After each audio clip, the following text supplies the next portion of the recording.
Today our fourth part of this book, so please listen carefully, thanks. Chapter 19, The Cruelty of. I didn't think. Tom arrived at home in a dreary mood, and the first thing his aunt said to him showed him that he had brought his sorrows to an unpromising market. "Tom, I've a notion to skin you alive, Andy."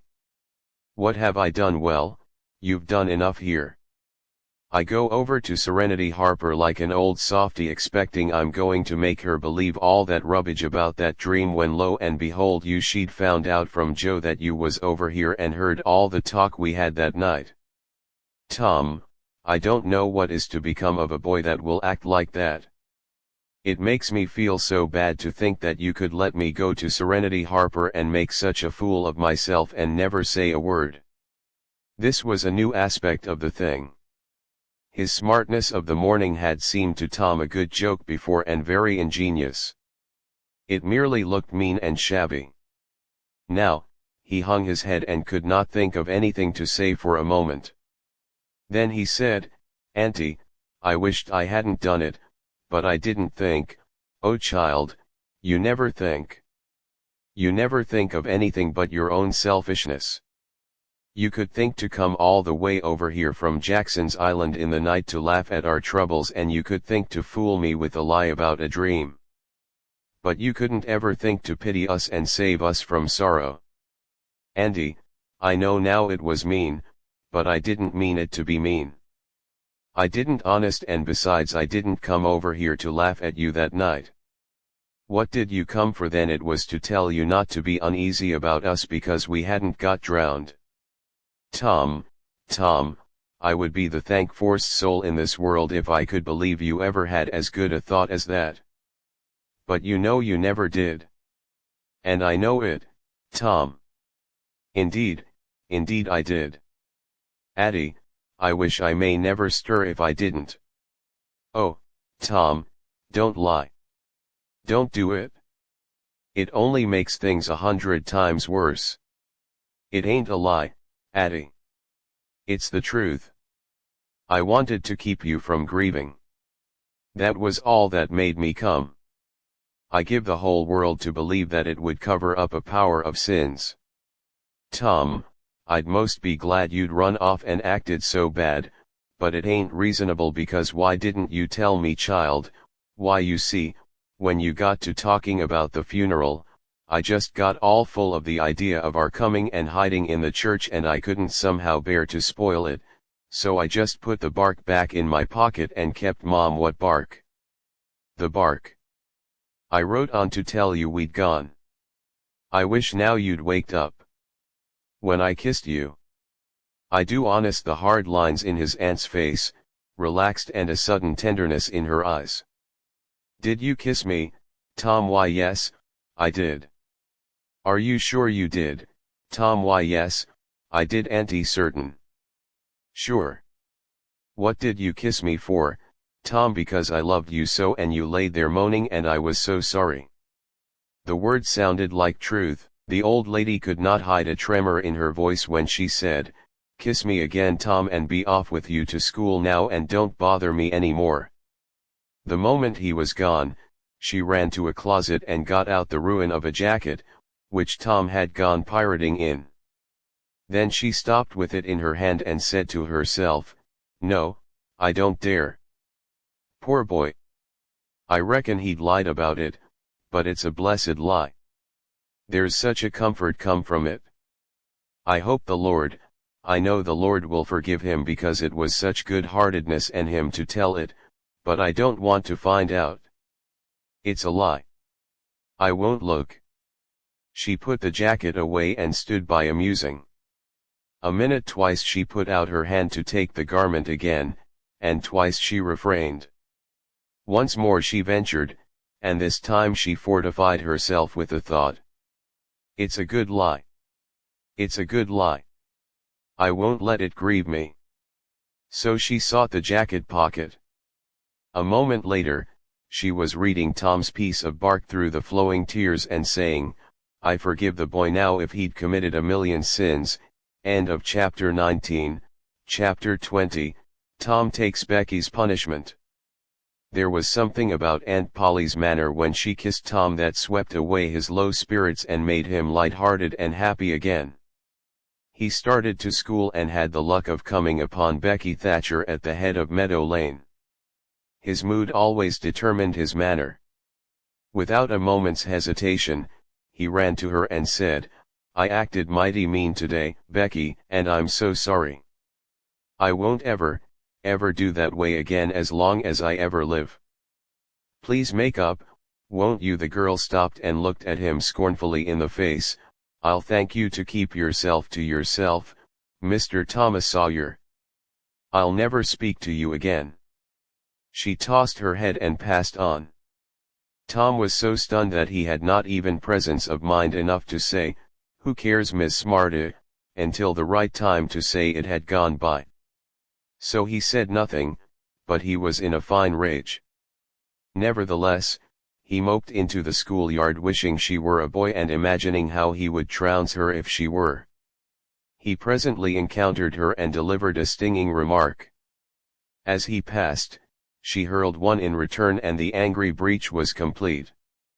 It seemed to Becky and her hot resentment that she could hardly wait for school to take in. She was so impatient to see Tom flogged for the injured spelling book if she had had any lingering notion of exposing the Alfred Temple.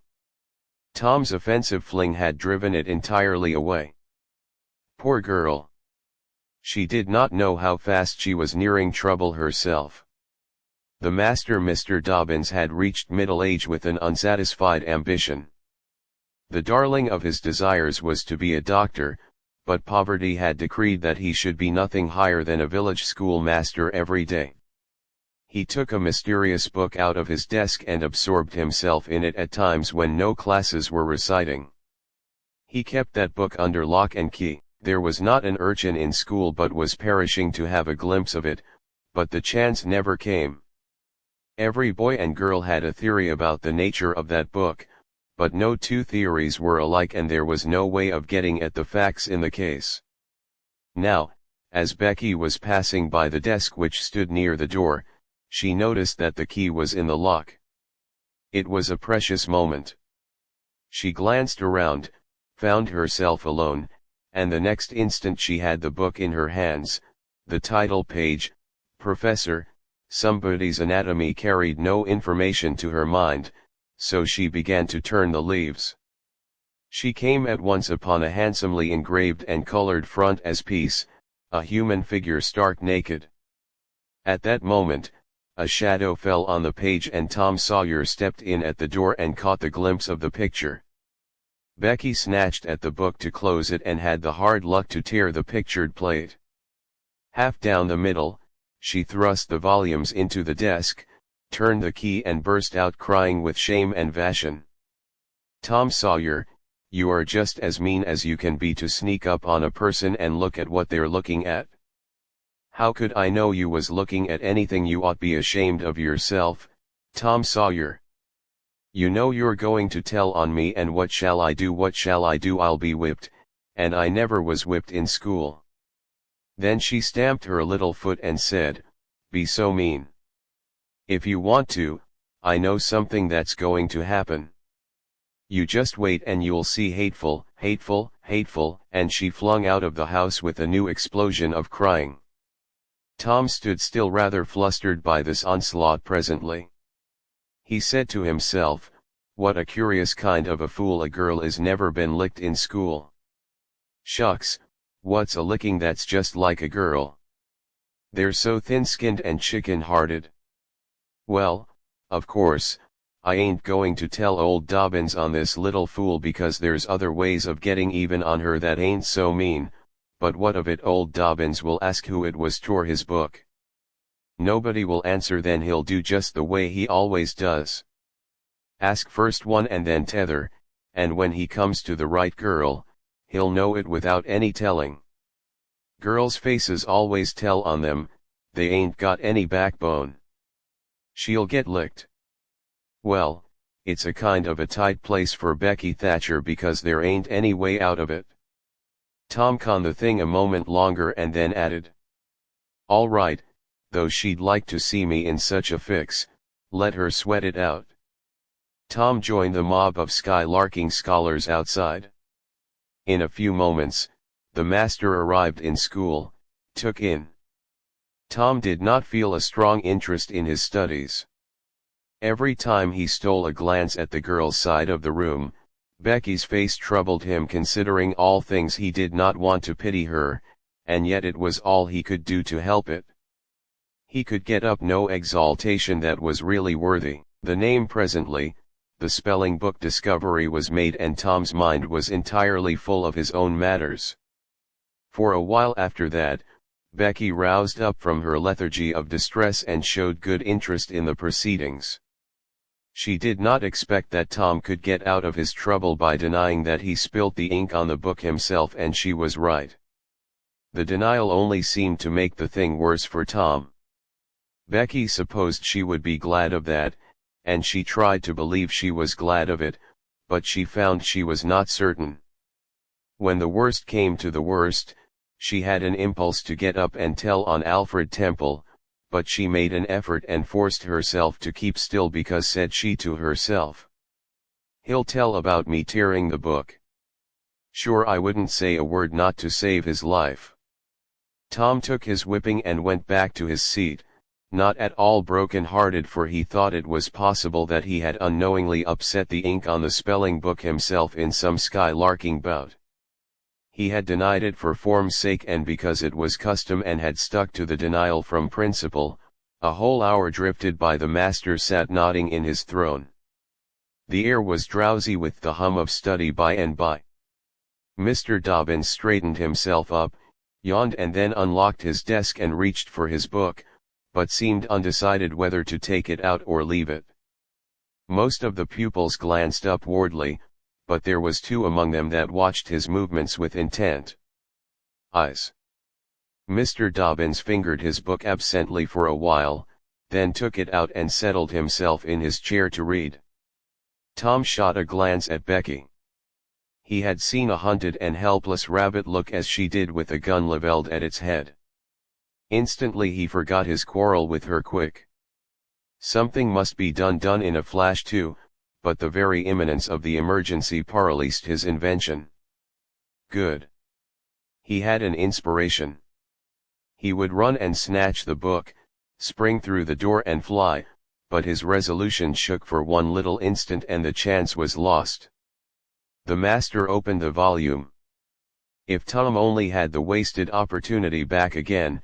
Too late, there was no help for Becky. Now, he said the next moment the master faced the school, every eye sank under his gaze. There was that in it, which smote even the innocent with fear. There was silence.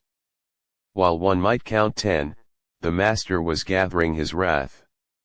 Then he spoke. "Who tore this book?" There was not a sound. One could have heard a pin drop. The stillness continued. The master searched face after face for signs of guilt. "Benjamin Rogers, did you tear this book?" A denial. Another pause. "Joseph Harper, did you?" Another denial. Tom's uneasiness grew more and more intense into the slow torture of these proceedings. The master scanned the ranks of boys, considered a while, then turned to the girls. Amy Lawrence, a shake of the head. Gracie Miller, the same sign. Susan Harper. "Did you do this?" Another negative. The next girl was Becky Thatcher. Tom was trembling from head to foot with excitement and a sense of hopelessness of the situation. Rebecca Thatcher. Tom glanced at her face. It was white with terror. "Did you tear?" "No. Look me in the face." Her hands rose and appeal. "Did you tear this book?" A thought shot like lightning through Tom's brain. He sprang to his feet and shouted, "I done it." The school stared in perplexity at this incredible folly. Tom stood a moment to gather his dismembered faculties, and when he stepped forward to go to his punishment, the surprise, the gratitude, the adoration that shone upon him out of poor Becky's eyes seemed pay enough for 100 floggings. Inspired by the splendor of his own act, he took without an outcry the most merciless fleeing that even Mr. Dobbins had ever administered, and also received with indifference. The added cruelty of a command to remain 2 hours after school should be dismissed, for he knew who would wait for him outside until his captivity was done, and not count the tedious time as loss either. Tom went to bed that night planning vengeance against Alfred Temple, for with shame and repentance. Becky had told him all, not forgetting her own treachery, but even the longing for vengeance had to give way soon to pleasanter musings, and he fell asleep at last with Becky's latest words lingering, dreamy in his ear. "Tom, how could you be so noble?" End of chapter 20. Chapter 21, Eloquence and the Master's Gilded Dome. Vacation was approaching the schoolmaster. All was severe, grew severe, and more exacting than ever, for he wanted the school to make a good showing. On examination day, his rod and his ferule were seldom idle. Now, at least among the smaller pupils, only the biggest boys and young ladies of 18 and 20 escaped lashing.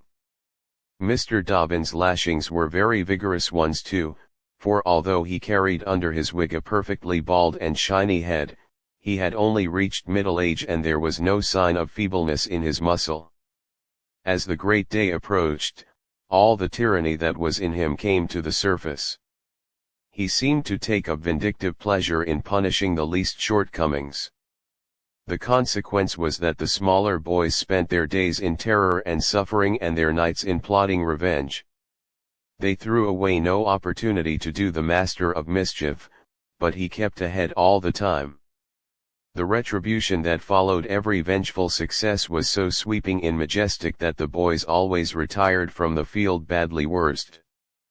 At last, they conspired together and hit upon a plan that promised a dazzling victory. They swore in the sign painter's boy told him the scheme and asked his help. He had his own reason for being delighted, for the master boarded in his father's family and had given the boy ample cause to hate him.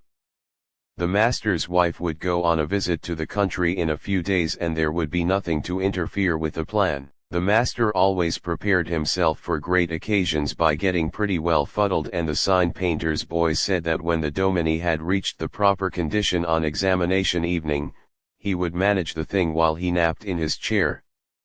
Then he would have him awakened at the right time and hurried away to school in the fullness of time. The interesting occasion arrived at 8 in the evening. The schoolhouse was brilliantly lighted and adorned with wreaths and festoons of foliage and flowers.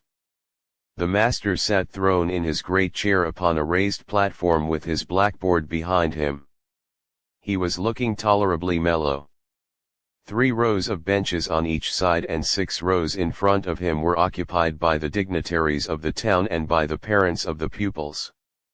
To his left, back of the rows of citizens, was a spacious temporary platform upon which were seated the scholars who were to take part in the exercises of the evening, rows of small boys washed and dressed to an intolerable state of discomfort, rows of gawky, big boys, snowbanks of girls and young ladies clad in lawn and muslin and conspicuously conscious of their bare arms, their grandmother's ancient trinkets, their bits of pink and blue ribbon and the flowers in their hair.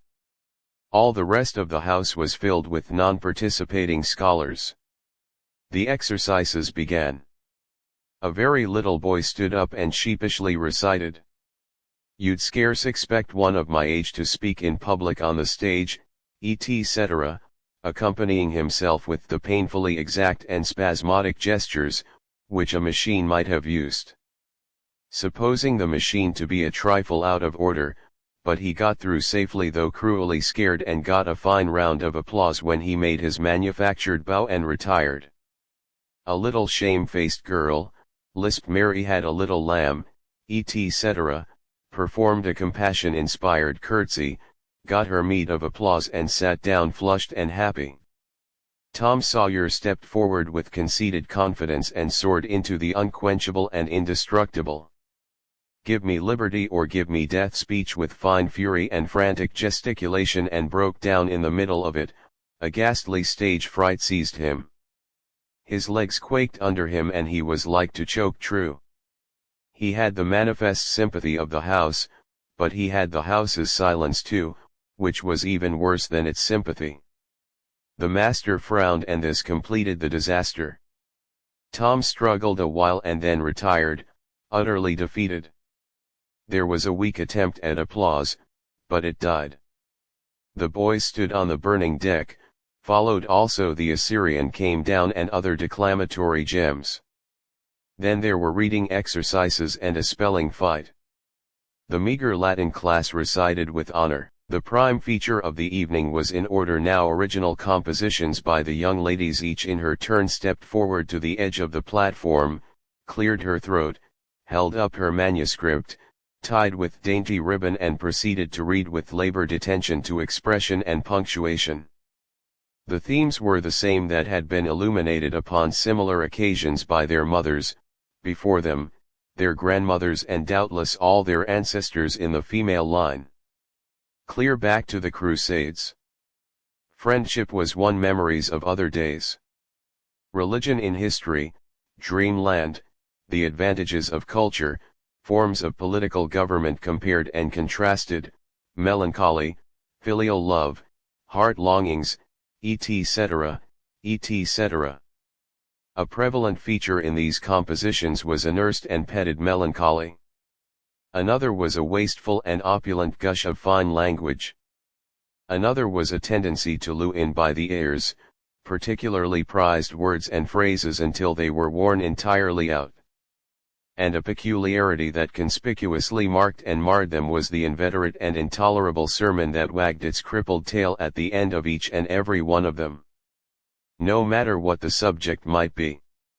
A brain-racking effort was made to squirm it into some aspect or other that the moral and religious mind could contemplate with edification. The glaring insincerity of these sermons was not sufficient to compass the banishment of the fashion from the schools, and it is not sufficient today. It never will be sufficient. While the world stands.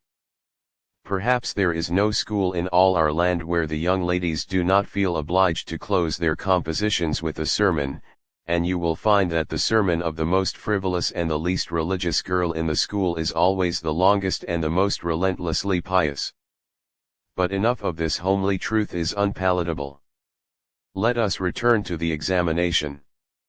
The first composition that was read was one entitled Is This Then Life? Perhaps the reader can endure and extract from it in the common walks of life with what delightful emotions does the youthful mind look forward to some anticipated scene of festivity. Imagination is busy sketching rose-tinted pictures of joy in fancy.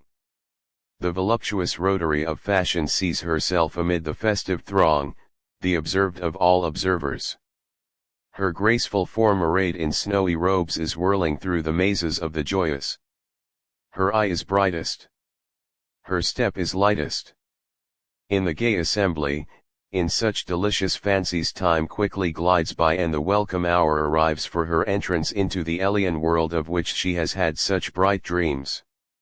How fairy-like does everything appear to her enchanted vision. Each new scene is more charming than the last, but after a while, she finds that beneath this goodly exterior all is vanity. The flattery, which once charmed her soul now grates harshly upon her ear. The ballroom has lost its charms, and with wasted health and embittered heart, she turns away with the conviction that earthly pleasures cannot satisfy the longings of the soul, and so forth and so on.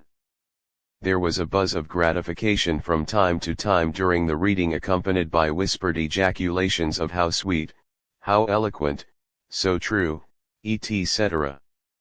And after the thing had closed with a peculiarly afflicting sermon, the applause was enthusiastic.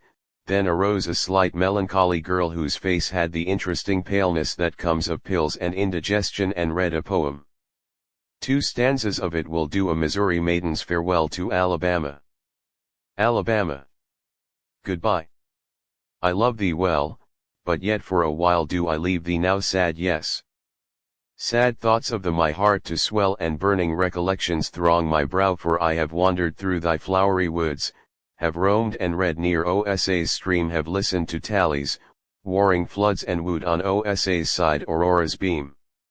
Yet shame I not to bear an or heart, nor blush to turn behind my tearful eyes, ts from no stranger land.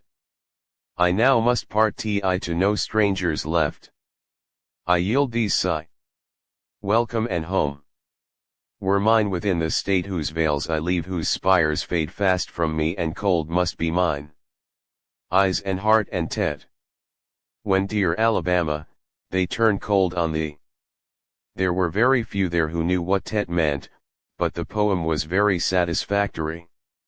Nevertheless, next appeared a dark-complexioned, black-eyed, black-haired young lady who paused an impressive moment, assumed a tragic expression, and began to read in a measured, solemn tone of vision.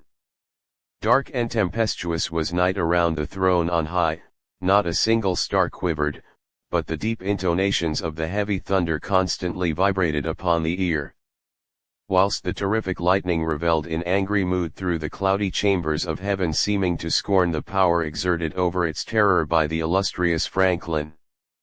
Even the boisterous winds unanimously came forth from their mystic homes and blustered about as if to enhance by their aid the wildness of the scene at such a time, so dark, so dreary for human sympathy. My very spirit sighed, but instead thereof my dearest friend, my counselor, my comforter and guide, my joy and grief, my second bliss in joy, came to my side.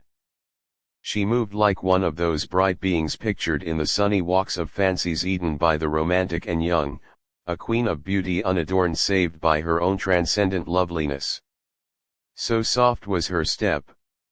It failed to make even a sound, but for the magical thrill imparted by her genial touch as other unobtrusive beauties, she would have glided away unperceived, unsought.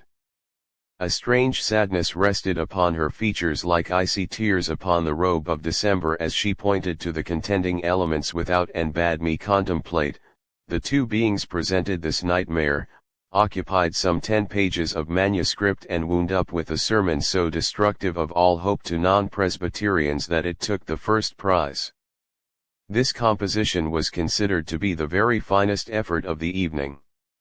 The mayor of the village, in delivering the prize to the author of it, made a warm speech in which he said that it was by far the most eloquent thing he had ever listened to, and that Daniel Webster himself might well be proud of it. It may be remarked in passing that the number of compositions in which the word buse was overfondled and human experience referred to as life's pages was up to the usual average. Now the master, mellow almost to the verge of geniality, put his chair aside, turned his back to the audience and began to draw a map of America on the blackboard to exercise the geography class upon. But he made a sad business of it with his unsteady hand, and a smothered titter rippled over the house. He knew what the matter was and set himself to right it. He sponged outlines and remade them, but he only distorted them more than ever, and the tittering was more pronounced. He threw his entire attention upon his work now, as if determined not to be put down by the mirth. He felt that all eyes were fastened upon him. He imagined he was succeeding, and yet the tittering continued. It even manifestly increased, and well it might. There was a gar above pierced with a scuttle over his head, and down through this scuttle came a cat suspended around the haunches by a string. She had a rag tied about her head and jaws to keep her from mewing. As she slowly descended, she curved upward and clawed at the string. She swung downward and clawed at the intangible air. The tittering rose higher and higher. The cat was within 6 inches of the absorbed teacher's head, down a little lower, and she grabbed his wig with her desperate claws, clung to it, and was snatched up into the garret in an instant with her trophy still in her possession. And how the light did blaze abroad from the master's bald paint, for the sign, "Painter's Boy," had gilded it, that broke up the meeting. The boys were avenged. Vacation had come. Note: the pretended compositions quoted in this chapter are taken without alteration from a volume entitled Prose and Poetry by a Western Lady. But they are exactly and precisely after the schoolgirl pattern, and hence are much happier than any mere imitations could be. End of chapter 21. Chapter 22, Huck Finn quotes scriptures. Tom joined the new order of cadets of temperance, being attracted by the showy character of their regalia. He promised to abstain from smoking, chewing, and profanity as long as he remained a member. Now he found out a new thing, namely that to promise not to do a thing is the surest way in the world to make a body want to go and do that very thing. Tom soon found himself tormented with a desire to drink and swear. The desire grew to be so intense that nothing but the hope of a chance to display himself in his red sash kept him from withdrawing from the order. 4th of July was coming, but he soon gave it up before he had worn his shackles over 48 hours and fixed his hopes upon old Judge Fraser, Justice of the Peace, who was apparently on his deathbed and would have a big public funeral. Since he was so high and official during 3 days, Tom was deeply concerned about the judge's condition and hungry for news of it. Sometimes his hopes ran high, so high that he would venture to get out his regalia and practice before the looking-glass, but the judge had a most discouraging way of fluctuating at last. He was pronounced upon the mend and then convalescent. Tom was disgusted and felt a sense of injury too. He handed in his resignation at once, and that night the judge suffered a relapse and died. Tom resolved that he would never trust a man like that again. The funeral was a fine thing. The cadets paraded in a style calculated to kill the late member with envy. Tom was a free boy again. However, there was something in that he could drink and swear now, but found to his surprise that he did not want to. The simple fact that he could took the desire away and the charm of it. Tom presently wondered to find that his coveted vacation was beginning to hang a little heavily on his hands. He attempted a diary, but nothing happened during 3 days, and so he abandoned it. The first of all, the Negro minstrel shows came to town and made a sensation. Tom Joe Harper got up a band of performers and were happy for 2 days. Even the glorious 4th was in some sense a failure, for it rained hard. There was no procession and consequence, and the greatest man in the world, as Tom supposed, Mr. Benton, an actual United States Senator, proved an overwhelming disappointment, for he was not 25 feet high nor even anywhere in the neighborhood of it. A circus came. The boys played circus for 3 days afterward, in tents made of rag carpeting, admission, 3 pins for boys, 2 for girls, and then circuiting was abandoned. A phenologist and a mesmer came and went again and left the village dull and drier than ever. There were some boys and girls parties, but they were so few and so delightful that they only made the aching voids between ache the harder. Becky Thatcher was gone to her Constantinople home to stay with her parents during vacation. So there was no bright side to life anywhere. The dreadful secret of the murder was a chronic misery. It was a very cancer for permanency and pain. Then came the measles. During 2 long weeks, Tom lay a prisoner dead to the world and its happenings. He was very ill. He was interested in nothing. When he got upon his feet at last and moved feebly downtown, a melancholy change had come over everything and every creature. There had been a revival and everybody had got religion. Not only the adults, but even the boys and girls. Tom went about hoping against hope for the sight of one blessed sinful face, but disappointment crossed him everywhere. He found Joe Harper studying a testament and turned sadly away from the depressing spectacle. He sought Ben Rogers and found him visiting the poor with a basket of tracts. He hunted up Jim Hollis, who called his attention to the precious blessing of his late measles. As a warning, every boy he encountered added another ton to his depression, and when in desperation he flew for refuge at last to the bosom of Huckleberry Finn and was received with a scriptural quotation, his heart broke and he crept home and to bed, realizing that he alone of all the town was lost forever and forever. And that night there came on a terrific storm with driving rain, awful collapses of thunder and blinding sheets of lightning.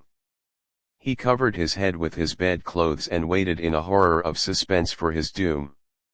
For he had not the shadow of a doubt that all this hubbub was about him. He believed he had taxed the forbearance of the powers above to the extremity of endurance, and that this was the result. It might have seemed to him a waste of pump and ammunition to kill a bug with a battery of artillery. But there seemed nothing incongruous about the getting up such an expensive thunderstorm as this to knock the turf from under an insect like himself. By and by the tempest spent itself and died without accomplishing its object. The boy's first was to be grateful and reform, his second was to wait, for there might not be any more storms. The next day the doctors were back. Tom had relapsed. The 3 weeks he spent on his back this time seemed an entire age. When he got abroad at last, he was hardly grateful that he had been spared. Remembering how lonely was his estate, how companionless and forlorn he was, he drifted listlessly down the street and found Jim Hollis acting as judge in a juvenile court that was trying a cat for murder. In the presence of her victim, a bird, he found Joe Harper and Huck Finn up an alley eating a stolen melon. Poor lads, they, like Tom, had suffered a relapse. End of chapter 22. Chapter 23, The Salvation of Muff Potter. At last, the sleepy atmosphere was stirred and vigorously. The murder trial came on in the court. It became the absorbing topic of village talk immediately. Tom could not get away from it. Every reference to the murder sent a shudder to his heart, for his troubled conscience and fears almost persuaded him that these remarks were put forth in his hearing as feelers. He did not see how he could be suspected of knowing anything about the murder, but still he could not be comfortable in the midst of this gossip. It kept him in a cold shiver all the time. He took Huck to a lonely place to have a talk with him. It would be some relief to unseal his tongue for a little while, to divide his burden of distress with another sufferer. Moreover, he wanted to assure himself that Huck had remained discreet. Huck, have you ever told anybody about that, about what you know? What? Oh, of course I haven't. Never a word. Never a solitary word. So help me, what makes you ask? Well, I was afeard, why Tom Sawyer, we wouldn't be alive 2 days if that got found out. You know that Tom felt more comfortable after a pause. Huck, they couldn't anybody get you to tell? Could they get me to tell? Why, if I wanted that half-breed devil to drown me, they could get me to tell. They ain't no different way. Well, that's all right then. I reckon we're safe as long as we keep mum, but let's swear again anyway. It's more sure. I'm agreed. So they swore again with dread solemnities. What is the talk around, Huck? I've heard a power of it. Talk? Well, it's just Muff, Potter, Muff, Potter all the time. It keeps me in a sweat constant. Says I want to hide somewhere. That's just the same way they go on round me. I reckon he's a goner. Don't you feel sorry for him sometimes? Most always, most always. He ain't no account, but then he ain't ever done anything to hurt anybody. Just fishes a little to get money to get drunk on and loafs around. But Lord, we all do that leastways. Most of us preachers and such, but he's kind of good. He'd give me half a fish once when there weren't enough for 2, and lots of times he's kind of stood by me when I was out of luck. Well, he's minted kites for me, Huck, and knitted hooks onto my line. I wish we could get him out of there. We couldn't get him out, Tom, and besides wouldn't do any good. They'd catch him again. Yes, so they would, but I hate to hear him abuse him. So like the dickens when he never done that. I do too, Tom, Lord. I hear him say he's the bloodiest looking villain in this country, and they wonder he wasn't ever hung before. Yes, they talk like that all the time. I've heard him say that if he was to get free, they'd lynch him, and they'd do it too. The boys had a long talk, but it brought them little comfort. As the twilight drew on, they found themselves hanging about the neighborhood of the little isolated jail, perhaps with an undefined hope that something would happen that might clear away their difficulties, but nothing happened. There seemed to be no angels or fairies interested in this luckless captive. The boys did as they had often done before, went to the cell grating and gave Potter some tobacco in matches. He was on the ground floor and there were no guards. His gratitude for their gifts had always smoked their conscience before it cut deeper than ever. This time, they felt cowardly and treacherous to the last degree when Potter said, "You been mighty good to me, boys, better than anybody else in this town. And I don't forget it. I don't often. I says to myself, I used to mend all the boys' kites and things and show 'em where the good fishing places was and befriend them what I could. And now they've all forgot old Muff when he's in trouble. But Tom don't and Huck don't. They don't forget him, says I, and I don't forget them. Well, boys, I had done an awful thing, drunk and crazy at the time. That's the only way I count for it. And now I got to swing for it, and it's right and best too. I reckon. I hope so. Anyway. Well, we won't talk about that. I don't want to make you feel bad. You've befriended me. But what I want to say is, don't you ever get drunk, then you won't ever get here. Stand a little further west. So that's it? It's a prime comfort to see faces that's friendly when a body's in such a muck of trouble and there none come here.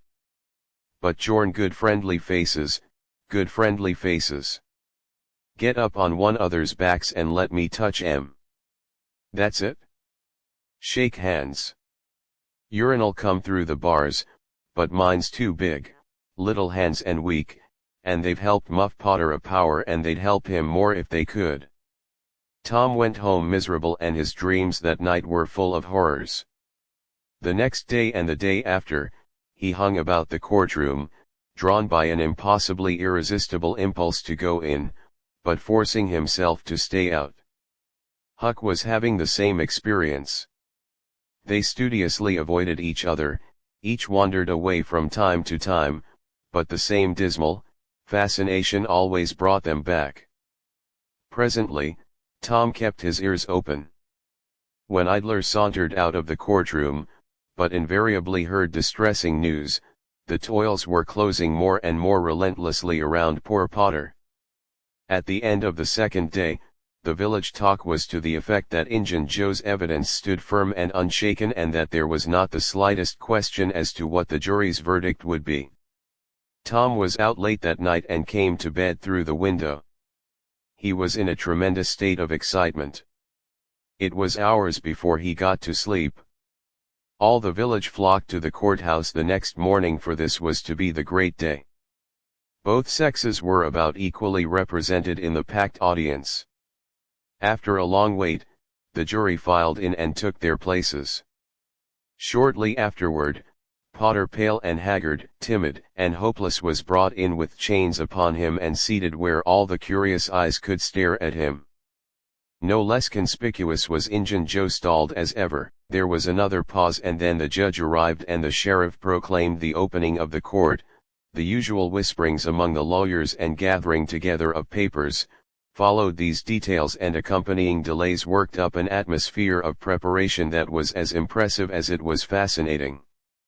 Now, a witness was called who testified that he found Muff Potter washing in the brook at an early hour of the morning that the murder was discovered, and that he immediately sneaked away after some further questioning. Counsel for the prosecution said, "Take the witness." The prisoner raised his eyes for a moment, but dropped them again when his own counsel said, "I have no questions to ask him." The next witness proved the finding of the knife near the corpse. Counsel for the prosecution said, "Take the witness." "I have no questions to ask him."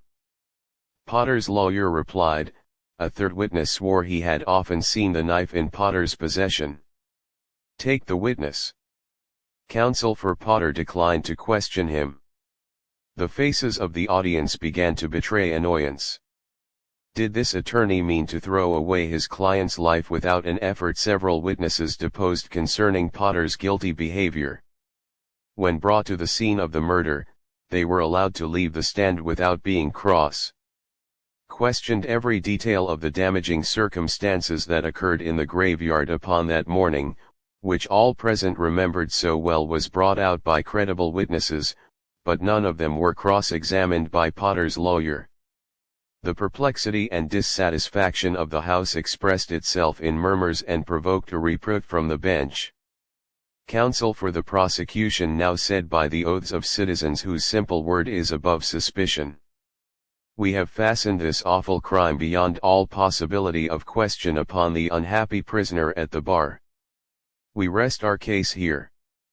A groan escaped from poor Potter, and he put his face in his hands and rocked his body softly to and fro. While a painful silence reigned in the courtroom, many men were removed and many women's compassion testified itself in tears. Counsel for the defense rose and said, "Your Honor, in our remarks at the opening of this trial, we foreshadowed our purpose to prove that our client did this fearful deed. While under the influence of a blind and irresponsible delirium produced by drink, we have changed our mind. We shall not offer that plea then to the clerk. Call Thomas Sawyer." A puzzled amazement awoke in every face in the house, not even excepting Potter's. Every eye fastened itself with wondering interest upon Tom. As he rose and took his place upon the stand, the boy looked wild enough where he was badly scared. The oath was administered. "Thomas Sawyer, where were you on the 17th of June, about the hour of midnight?" Tom glanced at Engine Joe's iron face and his tongue failed him. The audience listened to breathless, but the words refused to come. After a few moments, however, the boy got a little of his strength back and managed to put enough of it into his voice to make part of the house hear in the graveyard. "A little bit louder. Please don't be afraid. You were in the graveyard." A contemptuous smile flitted across Engine Joe's face. "Were you anywhere near Horse William's grave?" "Yes, sir." "Speak up just a trifle." "Louder." "How near were you?" "Near as I am to you." "Were you hidden or not?" "I was hid." "Where?" "Behind the elms that's on the edge of the grave." Injun Joe gave a barely perceptible start. "And he went with you?" "Yes, sir. I went there with Wait." "Wait a moment." "Never mind. Mentioning your companion's name, we will produce him at the proper time." "Did you carry anything there with you?" Tom hesitated and looked confused. "Speak out, my boy. Don't be D&T. The truth is always respectable. What did you take there?" "Only dead cat." There was a ripple of mirth, which the court checked. "We will produce the skeleton of that cat. Now, my boy, tell us everything that occurred. Tell it in your own way. Don't skip anything and don't be afraid." Tom began hesitatingly at first, but as he warmed to his subject, his words flowed more and more easily in a little while. Every sound ceased, but his own voice. Every eye fixed itself upon him with parted lips and bated breath. The audience hung upon his words, taking no note of time, wrapped in the ghastly fascination of the tale. The strain upon pent emotion reached its climax when the boys said, "And as the doctor fetched the board around and Muff Potter fell in, Joe jumped with a knife and crash quick as lightning."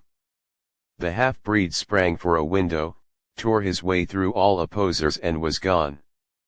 End of chapter 23. Chapter 24, Splendid Days and Fearsome Nights. Tom was a glittering hero. Once more, the pet of the old, the envy of the young.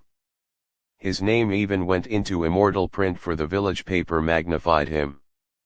There were some that believed he would be president, yet if he escaped, hanging as usual, the fickle unreasoning world took Muff Potter to its bosom and fondled him as lavishly as it had abused him before. But that sort of conduct is to the world's credit. Therefore, it is not well to find fault with it. Tom's days were days of splendor and exaltation to him, but his nights were seasons of horror. Injun Joe infested all his dreams, and always with doom in his eye. Hardly any temptation could persuade the boy to stir abroad after nightfall. Poor Huck was in the same state of wretchedness and terror. For Tom had told the whole story to the lawyer the night before the great day of the trial, and Huck was sore, afraid that his share in the business might leak out. Yet notwithstanding in engine, Joe's flight had saved him the suffering of testifying in court. The poor fellow had got the attorney to promise secrecy.